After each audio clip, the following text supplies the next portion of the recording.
नमस्कार दोस्तों, आप सभी का स्वागत है आपके अपने YouTube channel Ashok Chawla education पर।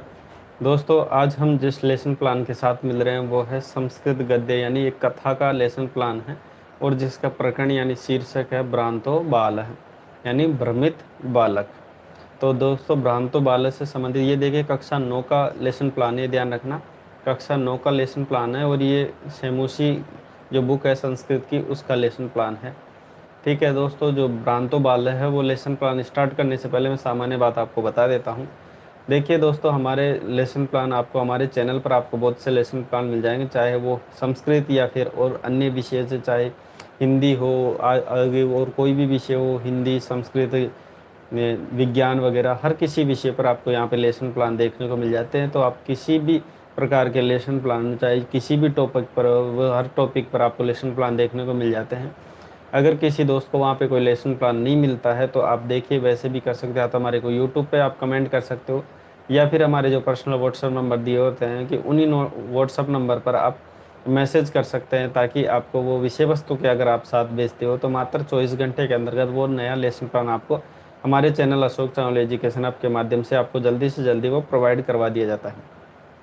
ठीक है, ये बात आप विशेष ध्यान रखिए। जो बच्चा चैनल पर नया हो बिना कहे सब्सक्राइब कर लीजिए, क्योंकि ऐसे ही नए लेसन प्लानों के साथ हम रोज मिलते रहते हैं। तो दोस्तों, आज का लेसन प्लान है भ्रांतो बाल है, जो कथा का एक लेसन प्लान है। ये सेमूसी कक्षा 9 का लेसन प्लान है जो कि संस्कृत के अंतर्गत है।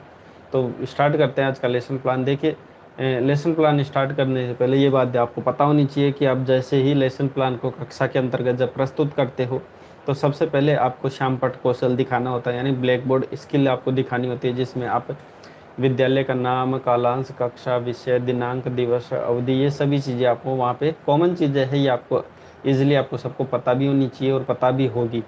ठीक है, उसके बाद बात करते हैं हम प्रकरण की। अगर प्रकरण की बात करें तो उस समय प्रकरण आप नहीं लिखते हो। प्रकरण का नाम प्रस्तावना करने के बाद जब उद्देश्य कथन करते हो तब ये चीज़ लिखते हो, उससे पहले नहीं लिखते हो। ठीक है, ये हो गई सामान्य बात आपकी ब्लैक बोर्ड स्किल से संबंधित। उसके बाद बात करते हैं इसके कुछ उद्देश्यों के बारे में। देखिए, हर पाठ्य योजना को पढ़ाते समय उसके कुछ उद्देश्य निर्धारित किए जाते हैं, जिन्हीं के आधार पर लेसन प्लान को एक्सप्लेन किया जाता है। ठीक है, पहले बात करते हैं हम सामान्य उद्देश्यानी। देखिए, सामान्य उद्देश्यानी में क्या होता है कि हम जो भी उद्देश्य इसमें रखते हैं वो रिलेटेड होते हैं अपने सब्जेक्ट से। जैसे आज का हमारा विषय है संस्कृत, तो संस्कृत गद्य या गद्य का जो पार्ट है कथा, तो उससे संबंधित जो उद्देश्य होंगे हमारे कैसे सामान्य उद्देश्य होंगे। ध्यान रखने बात यह होगी, सामान्य उद्देश्य आपके विषय से संबंधित होते हैं और विशिष्ट उद्देश्य आपके प्रकरण या शीर्षक से संबंधित होते हैं। जिसमें पहला देखिए, छात्रेषु संस्कृत भाषा में प्रति अनुरागोत्पादनम, छात्रों में संस्कृत भाषा के प्रति अनुराग उत्पन्न करना। दूसरा देखिए, छात्रेषु संस्कृत गद्यम प्रति अभिरुचि उत्पादनम, छात्रों में संस्कृत गद्य के प्रति अभिरुचि उत्पन्न करना। छात्राणाम शब्द भंडार से अभिवर्धनम, छात्रों के जो शब्द भंडार है उसमें नवीन शब्दों का समावेश करवाना। अगला देखिए, छात्रे बे गद्यगत दर्शनानुगुणम सबकी ये जीवनी आचरणाय प्रेरणा प्रदानम, कि यानी बच्चों को जो गद्य के अनुसार जो दर्शन किया है उसका अपने जीवन के आचरण में ढालना ही क्या कहलाता है, उद्देश्य अलग होती। उसके बाद बात करते हैं छात्रेषु संस्कृत गद्यस्य अर्थग्रहणम समताया विकास, छात्रों के संस्कृत गद्य जो पढ़ रहे हैं छात्र, उससे संबंधित उनमें अर्थ ग्रहण करने की क्षमता विकसित हो जाए, ऐसा उद्देश्य निर्धारित किया जाता है। उसके बाद देखिए विशिष्ट उद्देश्य।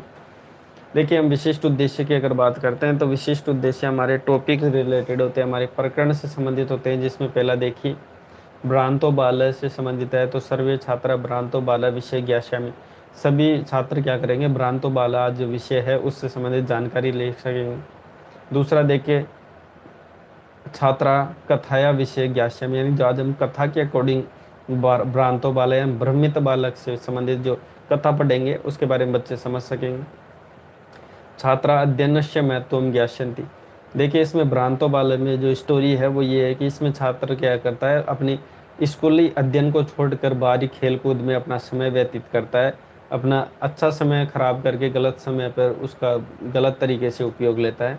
तो अध्ययन को छोड़ने के बाद इसमें अध्ययन से संबंधित छात्रों को महत्व इसमें बताना होता है। ठीक है, उसके बाद बात करते हैं शिक्षण सहायक सामग्री, यानी पाठ्य योजना को पढ़ाते समय छात्र अध्यापक या छात्र अध्यापकों को क्या होता है, किन्हीं वस्तुओं की सहायता लेते हुए छात्र अध्यापक पाठ्य योजना को प्रस्तुत करता है। तो वो सभी सहायक चीज़ें क्या कहलाती है, टीचिंग एड कहलाती है, जिसे शिक्षण सहायक सामग्री या फिर सहायक सामग्री कह दिया जाता है, जिसमें सुधाखंड आपका चौक हो जाता है, श्यामपट आपका बोर्ड हो जाता है, ब्लैक बोर्ड, और मार्जनी आपका डस्टर हो जाता है, संकेतिक आपका पॉइंटर हो जाता है, और आकुंचन फलक जिसे आप सामान्य लपेट फलक बोलते हैं उसको संस्कृत में आकुंचन फलक लिखा जाता है। ठीक है, उसके बाद बात करते हैं पूर्व ज्ञान। देखिए, किसी भी पाठ्य योजना को पढ़ाते समय उसका पूर्व ज्ञान, उसका प्रीवियस नॉलेज चेक करना काफ़ी इंपॉर्टेंट होता है, क्योंकि पाठ्य योजना का मुख्य उद्देश्य यानी इसका यही होता है, एक चेन का ये तो यही होती है कि आप पूर्व ज्ञान से नवीन ज्ञान की ओर प्रवेश करते हैं बच्चों को। तो बच्चे को जब तक उसका पूर्व नॉलेज नहीं होगा तब तक आप उसमें नवीन ज्ञान दे ही नहीं सकते। तो देखिए, पूर्व ज्ञान में सर्वे छात्र सामान्यतः अध्ययन विषय जानती, यानी अध्ययन जब छात्र करते हैं तो अध्ययन के विषय में सामान्य जानकारी रखते हैं।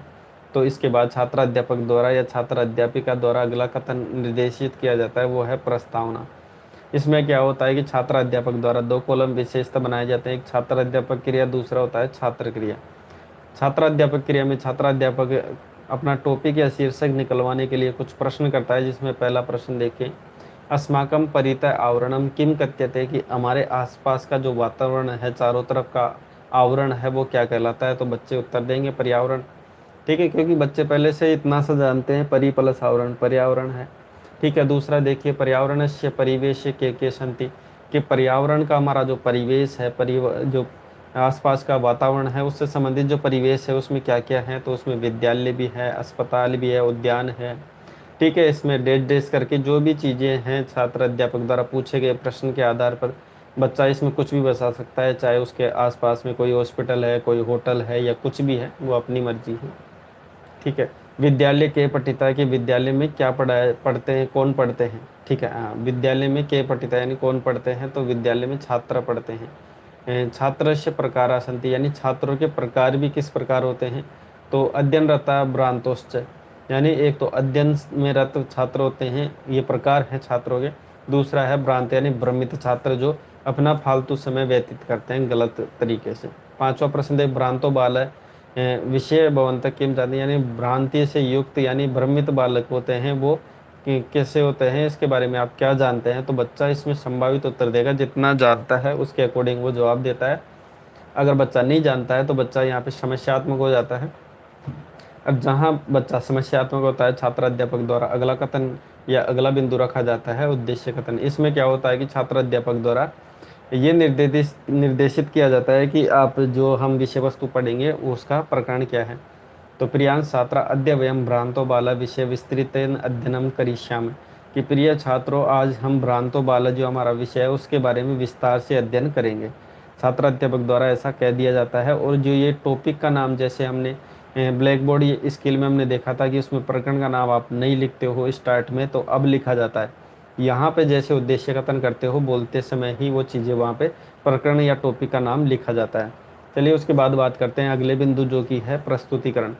इसमें क्या होता है कि छात्र अध्यापक द्वारा प्रस्तुतिकरण की जाती है, यानी सबसे पहले प्रस्तुतिकरण में छात्र अध्यापक द्वारा ये निर्देश दिया जाता है कि सर्वेषु छात्रेषु पाठ्यपुस्तकस्य मध्ये पाठम उद्घाटितुं निर्देशित, कि छात्र अध्यापक ये निर्देश देता है कि बच्चों, आज हम जो टॉपिक या पाठ पढ़ रहे हैं उस पाठ को आप खोलिए। सर्वे छात्रा पाठ्यपुस्तक में उद्घाटयन्ति, सभी छात्र क्या करते हैं, उस पाठ्यपुस्तक में जो आज हम पाठ पढ़ने वाले हैं उसको वो खोलते हैं। चलिए उसके बाद देखिए आदर्श वाचनम। इसमें क्या होता है कि छात्र अध्यापक द्वारा जो विषय वस्तु पढ़ाई गई है, ठीक है, उसका आदर्श वाचन करता है, यानी छात्र अध्यापक अपने कक्षा के उचित स्वर के अनुसार, विराम आदि चिन्हों, भाव अनुगुणों के अनुसार, समुचित स्वर के अनुसार एवं शुद्धता का, स्पष्टता का ध्यान रखते हुए गद्यांश का क्या करता है, आदर्श वाचन करता है छात्र अध्यापक। ठीक है, और सभी बच्चे इसको ध्यानपूर्वक सुनते हैं। आगे देखिए अनुवाचनम, यहाँ पे लिखा हुआ, थोड़ा मैं ऊपर कर देता हूँ। चलिए देखिए अनुवाचनम। इसमें क्या होता है कि छात्र अध्यापक द्वारा किन्हीं छात्रों को, यानी कतिपय छात्रान क्या आदर्श वाचनानुसारम गद्यांश से अनुवाचनाएं निर्देश्यति। इसमें छात्र अध्यापक ये निर्देश देती है, नेता या छात्र अध्यापक ये निर्देश देता है कि बच्चों, जैसे मैंने इस विषय वस्तु का आदर्श वाचन किया है वैसे ही आप इसका अनुवाचन करो। ये कुछ बच्चों से करवाया जाता है और बाकी बच्चे सावधान से इसको सुनते हैं। ठीक है, अब बच्चा इसका अनुवाचन करता है। छात्र अध्यापक जो चीज़ें पढ़ चुका है उसको बच्चा वापस से पढ़ता है। पढ़ते समय उसको किन्हीं शब्दों में अशुद्धियाँ हो जाती है, ठीक है, उन अशुद्ध शब्दों को ही छात्र अध्यापक शुद्ध करवाता है बच्चों के सामने ब्लैक बोर्ड के माध्यम से, तो वो कहलाता है अशुद्धि संशोधन। चलिए उसके बाद बात करते हैं काठिन्य निवारण।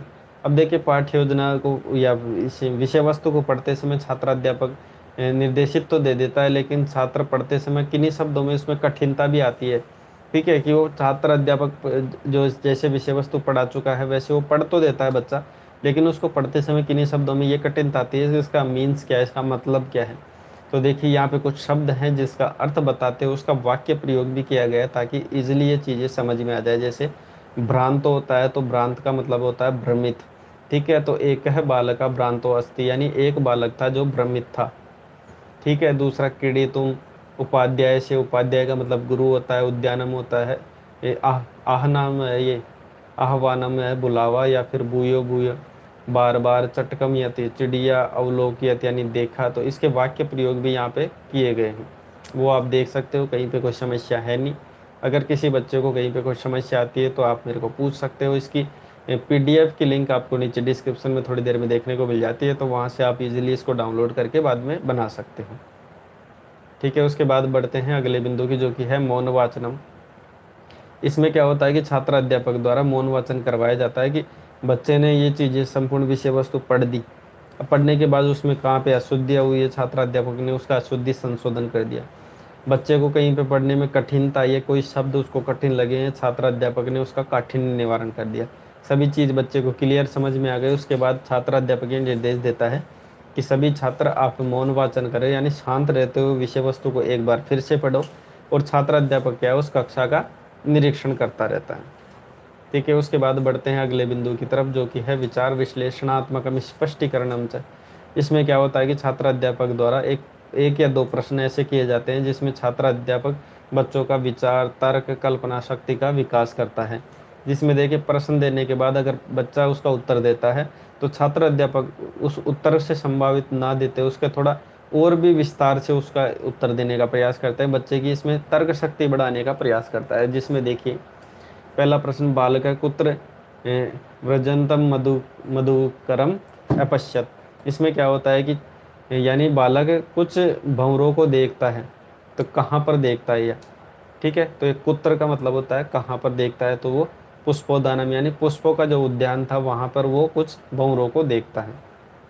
अब यहाँ पे छात्र अध्यापक द्वारा स्पष्टीकरण किया जाता है। छात्र अध्यापक ने तो प्रश्न पूछा कि बालक ने बहुरों को कहाँ पर देखा था, तो बच्चों ने उत्तर दे दिया पुष्पोद्यान यानी पुष्पों के उद्यान में देखा था। बच्चे ने इतना पढ़ा है, लेकिन स्पष्टीकरण के माध्यम से छात्र अध्यापक ये बताता है कि अथ स व्रजंत मधुकरम दृष्ट्वा तु क्रीडितुम द्वित्रिवारम आह्वायात। यानी इसमें क्या होता है कि छात्र अध्यापक ये बताना चाहता है कि ये विषय वस्तु आपने पढ़ ली, इसका उत्तर भी आपने दे दिया, लेकिन स्पष्टीकरण माध्यम से थोड़ा बच्चे का विकास करने के लिए दिमाग का, इसलिए थोड़ा बताता है कि इसमें जो बौरे थे वो उनको क्या है कि 3-4 बार वो बच्चा आवाज़ भी देता है अपने खेल साथ खेलने के लिए, लेकिन बौरे क्या थे, बिजी थे। किस में बिजी थे वो, जो मधु ये यानी शहद होता है फूलों सा, जो रस ग्रहण करके अपने एकत्रित करने में वो व्यस्त थे, इसलिए वो मना कर देते हैं बालक को कि हम आपके साथ नहीं खेल सकते।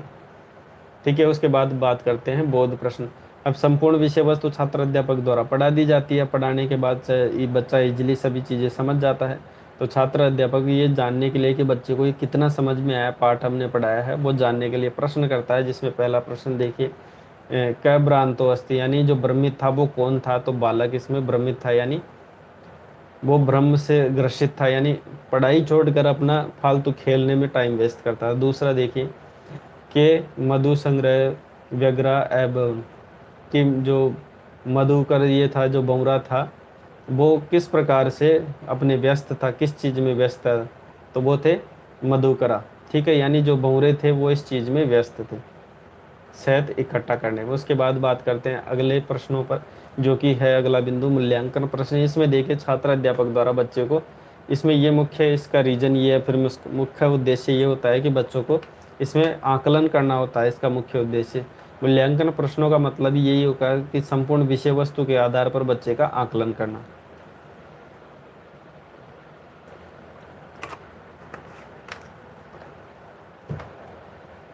जिसमें देखिए बच्चे का आकलन करने के लिए संपूर्ण विषय वस्तु के आधार पर ये प्रश्न रखे जाते हैं। जिसमें पहला प्रश्न देखिए, चटक कस्य शाखाया नीडम रचयति, यानी इसमें ये बताया गया है कि जो चटका होता है, चिड़िया होती है, वो मतलब यानी किस शाखा के ऊपर अपना नीड यानी होता है घोंसला घोंसला निर्माण करती है। तो वो वट वृक्ष यानी वट के वृक्ष पर वो अपना घोंसला निर्माण करती है। दूसरा देखिए, बालक कीदृशम श्वानम पश्यति, यानी बालक ने किस प्रकार से कुत्ते को देखा, तो वो पलायनम यानी दौड़ते हुए या फिर भागते हुए।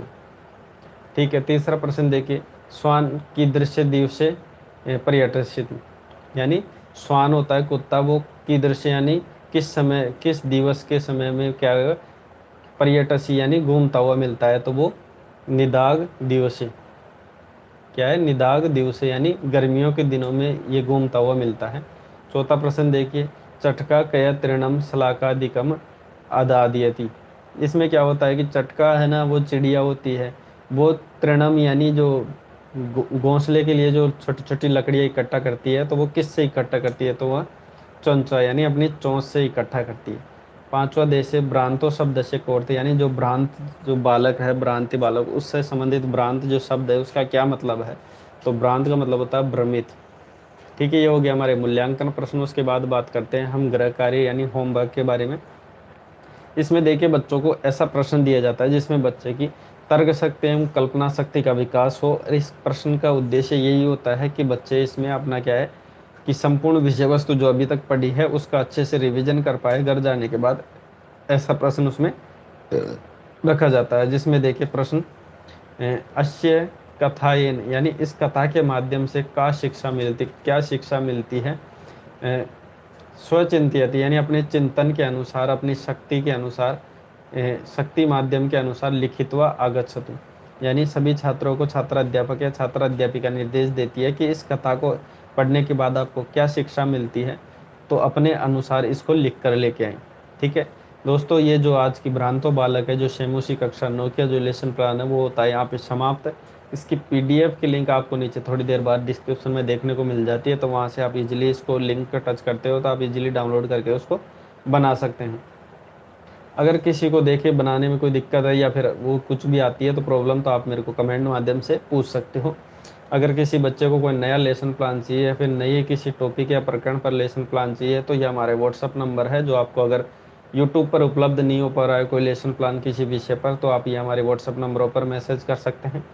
और इसमें अगर आप विषय वस्तु के साथ मैसेज करते हो तो मात्र 24 घंटे के अंतर्गत वो लेसन प्लान आपको हमारे channel Ashok Chawla education hub के माध्यम से प्रोवाइड करवा दिया जाता है। तो दोस्तों आज के लिए इतना ही, मिलते हैं ऐसे ही नई रोचक पाठ्य योजनाओं के साथ नेक्स्ट वीडियो में। वीडियो देखने के लिए आपको बहुत बहुत धन्यवाद।